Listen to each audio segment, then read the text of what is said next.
Good morning.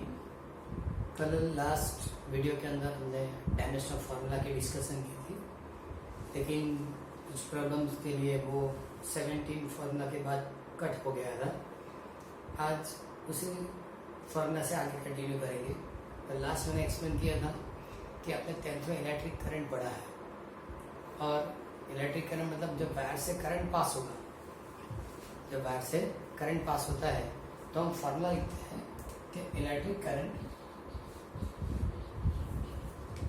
I is equal to Q upon T. I is equal to Q upon T, इस तरह से हम लिखते हैं। लेकिन इलेक्ट्रिक करंट की जब डायमेंशनल फार्मूला लिखेंगे तो इलेक्ट्रिक करंट जो है वो ऐसा यूनिट में आता है, और ऐसा यूनिट में आता है तो इसके लिए हम लिखेंगे M0, L0, T0 और A1। मतलब इलेक्ट्रिक करंट के लिए हम A1 ऐसा लिख सकते हैं। क्यों? करंट की जो यूनिट है वो एम्पियर है, और इसलिए जब करंट मेजर करेंगे तो मास की डायमेंशन 0, लेंथ की डायमेंशन 0, टाइम की डायमेंशन 0, लेकिन electric current equal to 1। Okay, now similarly हम इलेक्ट्रिक चार्ज, इलेक्ट्रिक चार्ज की भी डायमेंशनल फार्मूला लिख सकते हैं। कैसे लिखेंगे? Q is equal to I into T. Q is equal to I into T, electric current into time. Okay, the dimensional formula of electric charge, तो ये होगा M0, क्योंकि मास की dimension 0, length L0, okay, time so T raise to 1, and electric current so A raise to 1। So the dimensional formula of electric charge, clear? तो इस तरह से electricity में जो भी फिजिकल क्वांटिटीज है सबके लिए इस टाइप की हम डायमेंशनल फार्मूला बना सकते हैं। एक और चीज, सपोज आपने किसी ऑब्जेक्ट की टेम्परेचर मेजर की, तो टेम्परेचर के लिए रूटीन के अंदर हम डिफरेंट 3 यूनिट्स यूज करते हैं। ऐसा यूनिट है केल्विन, रूटीन के लिए degree Celsius, human body temperature के लिए डिग्री फ़ारेनहाइट। डिफरेंट 3 यूनिट किसके लिए होता है? टेम्परेचर के लिए रहेगा। ओके, इसकी डायमेंशनल फार्मूला लिखनी है तो आप इसमें लिख सकते हैं M0, L0, T also 0, but K raised to 1। तो ये जो आज मैंने बताया वो पहले जो 70 था उसके डिफरेंट है। इसका मतलब इसको हम 18 लिखेंगे, ये होगा 19 और ये होगा 20। लास्ट लेक्चर में 17 तक हुआ था, 3 आप और ऐड करेंगे। Electric current so Q upon T, formula M0, L0, T0 A raised to 1, because unit ampere. Second, electric charge so Q is equal to I into T। तो I मतलब electric current and time दोनों fundamental physical quantity है, और इसलिए M0, L0, time मतलब T raise to 1, और electric current मतलब A raise to 1। Okay, similarly कहीं आपने टेम्परेचर मेजर किया तो आप टेम्परेचर पे डिफरेंट 3 यूनिट्स यूज करते हैं। ऐसा यूनिट्स केल्विन, रूटीन के अंदर degree Celsius, degree Fahrenheit body temperature के लिए, और ये जब डायमेंशनल फार्मूला बनाए तो M0, L0, T0 K rays to 1। तो मैंने अब तक आपको टोटल 20 डायमेंशनल फार्मूला एक्सप्लेन की। ये 20 जो डायमेंशनल फार्मूला है वो सभी फार्मूला आपको 5 टाइम्स लिख के, फिजिकल क्वांटिटी, इसकी यूनिट और डायमेंशनल लिख के पूरा प्रिपेयर करना पड़ेगा। इसलिए कि जब तक आपको डायमेंशनल फार्मूला पता नहीं चलेगी तब तक आप किसी भी टाइप की जो न्यूमेरिकल हो कंप्लीट नहीं कर पाएंगे। क्यों? क्योंकि डायमेंशनल फार्मूला की 3 एनालिसिस मेथड है, मतलब जिसको डायमेंशनल एनालिसिस बताया जाता है कि डायमेंशनल फार्मूला यूज करके आप फिजिक्स में नंबर ऑफ प्रॉब्लम्स सॉल्व कर सकते हैं, जिसको उन्होंने डायमेंशनल एनालिसिस बताया। लेकिन सबसे पहले तो हमने अब तक टोटल 20 डायमेंशनल फार्मूला कंप्लीट किए। ये 20 जो डायमेंशनल फार्मूला है उससे किस टाइप के क्वेश्चन वो लोग आपको पूछेंगे। ओके, नंबर 1, सबसे पहले फर्स्ट मेथड, सपोज क्वेश्चन पूछा कि आप फोर्स की डायमेंशन फार्मूला लिखो। फोर्स की डायमेंशनल फॉर्मूला लिख, तो हम डायरेक्टली लिख सकते हैं फोर्स की डायमेंशनल फॉर्मूला मतलब m1 l1 t माइनस 2। तो फर्स्ट क्वेश्चन क्या होगा, आपको फिजिकल क्वांटिटी देंगे, आप डायमेंशनल फॉर्मूला लिखेंगे। नाउ सेकेंड में बताएंगे write down the dimensional formula of sorry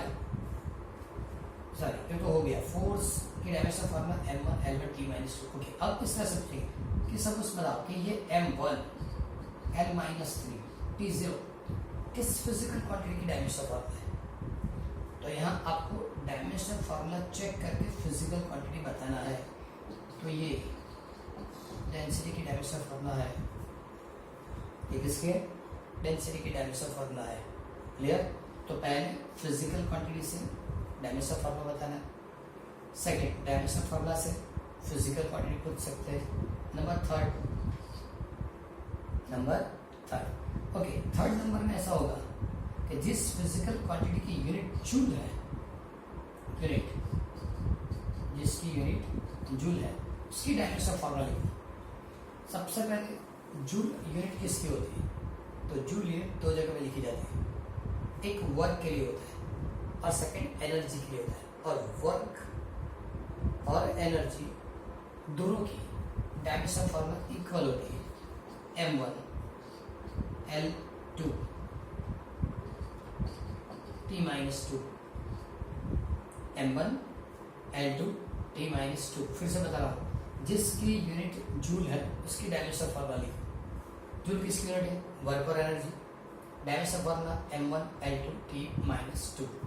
ना फोर्थ मेथड हम लोग ऐसा बताएंगे कि सपोज किसी फिजिकल क्वांटिटी की डायमेंशनल फॉर्मूला है m⁻⁴ l⁻⁵ t⁻⁴ where a is equal to 1,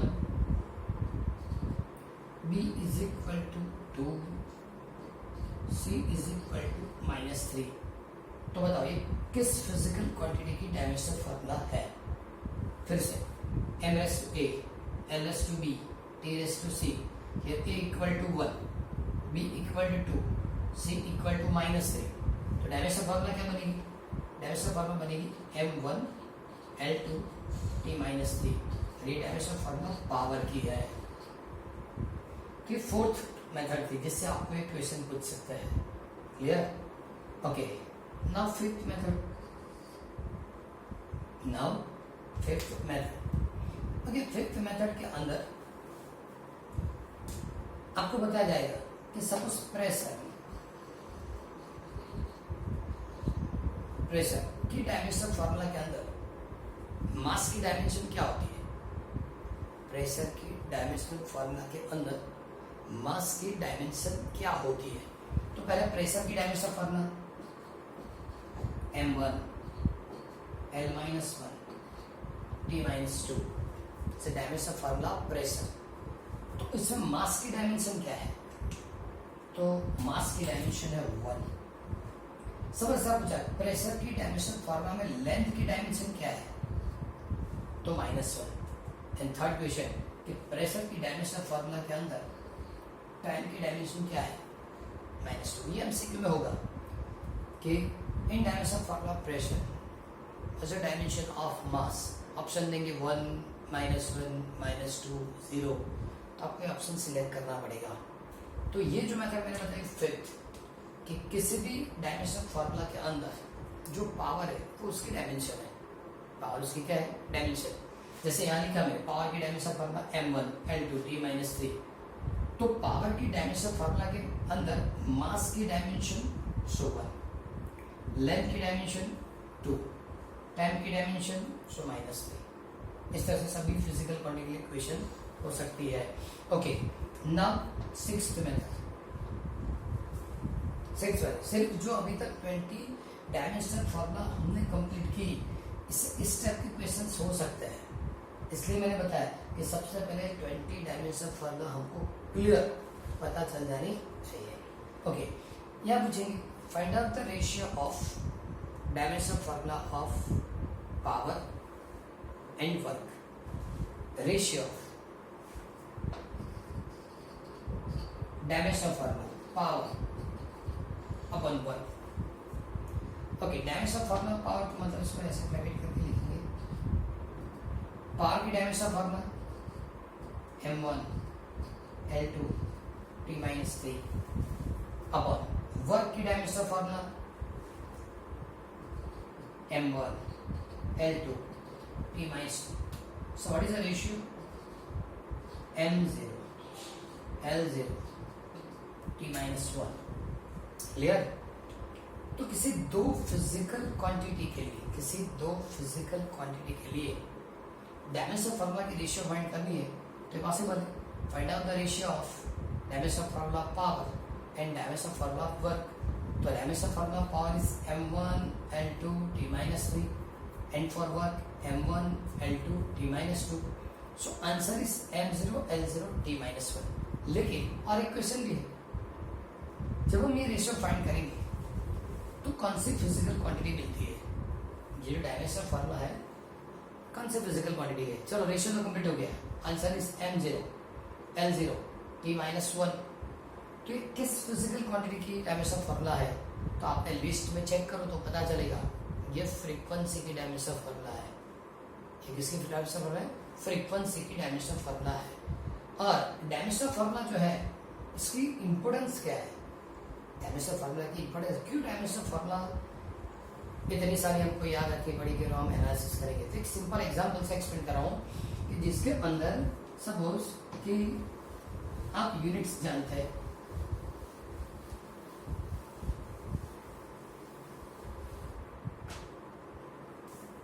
मैंने लिखा F is equal to ma. तो फोर्स की यूनिट न्यूटन, लेकिन हम इसको ऐसे भी लिख सकते हैं kg metre second raise to minus 2. ये न्यूटन ही है. क्लियर? तो ये भी फोर्स की यूनिट है और ये भी यूनिट फोर्स की ही है.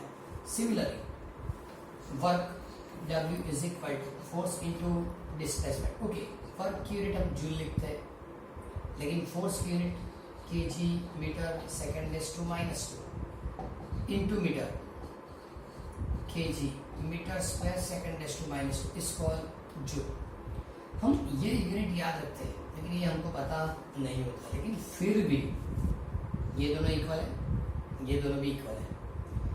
मतलब कि जो हमको यूनिट दी गई है वो यूनिट किस फिजिकल क्वांटिटी के वो हमको याद रखना है. तो हम जानते हैं कि भाई न्यूटन तो फोर्स, लेकिन ऐसे लिखा kg metre second raise to minus 2 तो सोचना पड़ता है. लेकिन एक और हिंट दे रहा हूँ कि आप इसकी डायमेंशन फॉर्मूला तो जानते ही फोर्स की, और इसकी डायमेंशन फॉर्मूला बताओ, दोनों डायमेंशन फॉर्मूला इक्वल होगी तो अपने आप पता चलेगा कि ये किस फिजिकल क्वांटिटी की यूनिट है. एक चीज और कि यूनिट याद रखना प्रॉब्लम है. यूनिट इसलिए याद रखना प्रॉब्लम है कि आप चेक करेंगे कि बहुत सारे फिजिकल क्वांटिटी की 2-3 यूनिट होती है. एज पर एग्जाम्पल मैं लिख रहा हूँ न्यूटन अपन kg. अब ये किस फिजिकल क्वांटिटी की यूनिट होगी? तो न्यूटन अपन kg जो है वो हमारे दिमाग में डायरेक्टली नहीं आएगा क्योंकि ऐसी यूनिट हमने कभी पढ़ी नहीं होगी. क्लियर? लेकिन सपोज आपको डिसाइड करें कि किसकी यूनिट है तो न्यूटन मतलब फोर्स. ओके, फोर्स की dimension formula m1 L1 t minus 2. Okay, kg मतलब मास. ओके, मास के लिए dimension formula m1 L0 t0. So ratio of this m0 L1 t minus 2. तो अपने आप पता चल जाएगा कि ये एक्सेलरेशन की डायरेक्शन मतलब डायमेंशन फॉर्मूला है. देखो m0 L मतलब मीटर, तो किसकी यूनिट हुई? एक्सेलरेशन की. तो इसका मतलब ये यूनिट किसकी है? एक्सेलरेशन की यूनिट है. तो आप डायमेंशनल फॉर्मूला से डिसाइड कर सकते हैं. डायमेंशनल फॉर्मूला किसी भी फिजिकल क्वांटिटी की यूनिक होती है, वो कभी चेंज नहीं होती. क्लियर? हाँ, डिफरेंट मैनर से आप सबकी यूनिट लिख सकते हैं. एक्सेलरेशन मतलब मीटर पर सेकेंड स्क्वायर, मीटर पर सेकेंड स्क्वायर, और न्यूटन अपन kg, दोनों यूनिट एक्सेलरेशन की है. दोनों यूनिट आपको एक्सेलरेशन की ही मिलेगी. लेकिन dimension formula single m0 L1 t minus 2. तो ये डायमेंशन फॉर्मूला का यूज है. क्लियर? कि आप बहुत सारे यूनिट्स हैं, आपको नहीं पता चल रहा किसकी यूनिट है, तो आप इसकी डायमेंशन फॉर्मूला बनाओ. और हर फिजिकल क्वांटिटी की डायमेंशन फार्मूला यूनिक होगी। ओके, डायमेंशन फार्मूला की सभी इंफॉर्मेशन हो गई। अब हम कैसे डायमेंशन फार्मूला यूज करेंगे, मतलब इसकी जो 3 एनालिसिस की मेथड है वो 3 एनालिसिस की मेथड हम कंप्लीट करना चाहते हैं। इसमें आज फर्स्ट कंटिन्यू करेंगे। फर्स्ट जो इसकी मेथड है,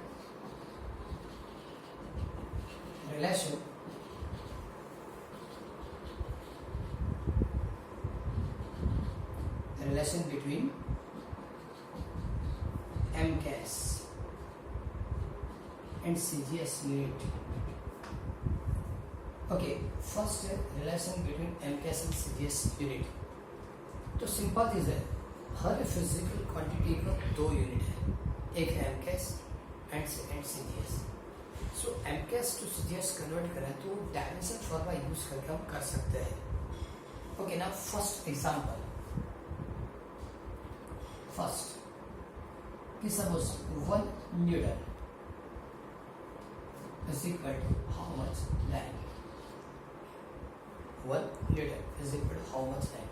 MCAS to CGS, क्योंकि पहले बताया था relation between MCAS and CGS, उसमें भी आप लिखना चाहते तो लिख सकते हैं। First convert MCAS to CGS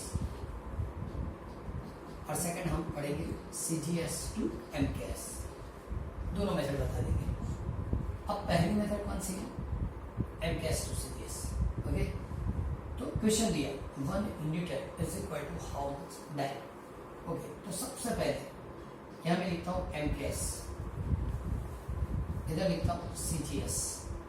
so now 1 m मतलब किसमें होगा, kg में, is equal to 10⁻³ m in gram. Okay, यहाँ जो m होता है वो kg में होता है और यहाँ जो m लिखे वो ग्राम में होगा, लेकिन 1 kg is equal to 1000 gram.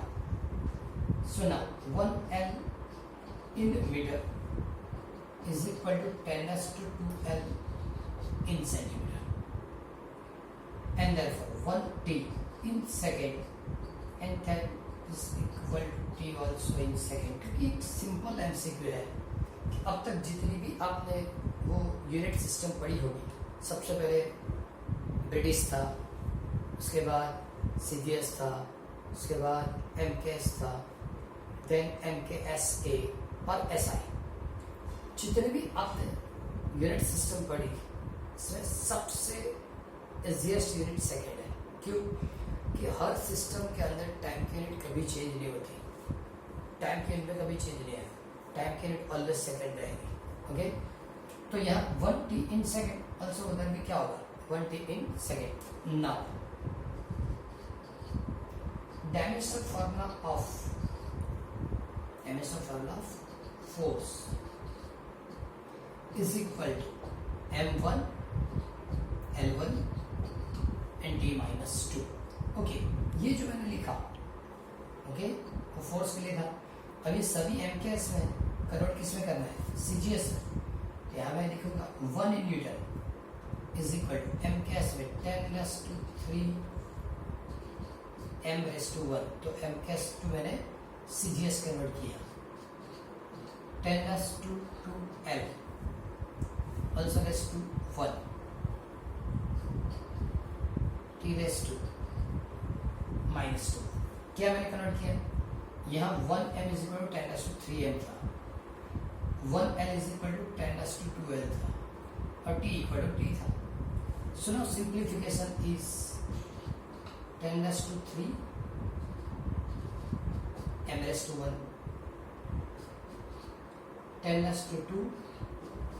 l⁻⁴, t⁻⁻²। ये दोनों की मल्टीप्लिकेशन मतलब पावर की एडिशन, 10⁻⁵ m1 l1 t-2। इसका मतलब ये जो मैं लिखा था MCAS था, ये कन्वर्ट किसमें, CGS में। So 1 Newton is equal to 10⁵ dyne. Okay, similar method ये पूरी जो मैंने MKS to CGS के लिए लिखा, MKS to CGS 1M, फिर से पूरी रिपीट कर रहा हूँ। क्वेश्चन था 1 Newton is equal to how much dyne. तो पहले डिसाइड करना है कि हमको MKS to CGS जाना है, तो इधर सब MKS लिखेंगे और इधर सब CGS यूनिट लिखेंगे। सो 1M in kg and that is equal to 10⁵ m in gram. 1L in meter is equal to 10⁵ L in centimeter and 1T in second is equal to T second। मतलब ये comparison खत्म हो गई। Okay, अब check करो unit कौन से, Newton. किस फिजिकल क्वांटिटी की यूनिट होती है, तो force. So now the dimensional formula of force that is equal to m1 L1 T-2। अब मेरी बात सुनो, जब तक ये 20 डायमेंशनल फॉर्मूला याद नहीं रहेगी ये हम कंप्लीट नहीं कर पाएंगे। सपोज आपने यहाँ गलती की, फोर्स की dimensional formula m1 L1 T-2 और सपोज आपने यहाँ गलती की, पूरा न्यूमेरिकल रॉन्ग हो जाएगा। अब इसलिए पहली होमवर्क क्या करनी है, जो इनिशियली 20 डायमेंशनल फॉर्मूला दी है उसको 5 टाइम्स लिखो, लेकिन प्रॉपरली इसको प्रिपेयर करो। क्लियर? क्योंकि आज के बाद मेरे ख्याल से वीडियो डायरेक्ट मंडे आएगा, तो 2 दिन बीच में है, लेकिन मुझे कंप्लीट कर लेना है, इसलिए पूरा आप इसको प्रॉपरली प्रिपेयर करेंगे। सभी डायमेंशनल फॉर्मूला लिख के प्रिपेयर कर। 20 है, इसके लिए पहले मतलब physical quantity, then unit, then dimensional formula, इसी तरह से याद रखेंगे तो बहुत अच्छा रहेगा। ओके, हम यहाँ थे, dimensional formula force is m1 L1 T-2। Okay, ये 1 न्यूटन मतलब MKS हो गया और दैट इज 10⁵ है। इस m को MKS में था, मैंने CGS में कन्वर्ट किया, 10⁵ m⁻⁴ ये LMKS था, CGS में कन्वर्ट किया 10⁻² L⁻⁴ होल⁻⁴ और T तो T है मतलब -2। ओके, पावर अंदर मल्टीप्लाई कर दो, 10⁻3, so now m⁻⁴ 10⁻2 L⁻⁴ and T⁻²। Okay, इसकी जरूरत नहीं थी, अब बराबर है। Okay, so now 10⁻3 10⁻2 multiplication is 10⁻5 क्योंकि पावर की एडिशन होगी, m1 L1 T-2। So now 1 in Newton, ये कन्वर्ट किस में, CGS में, सो 10⁵ डाइन। अभी ऐसा भी पूछा होता कि सपोज 1.1 in न्यूटन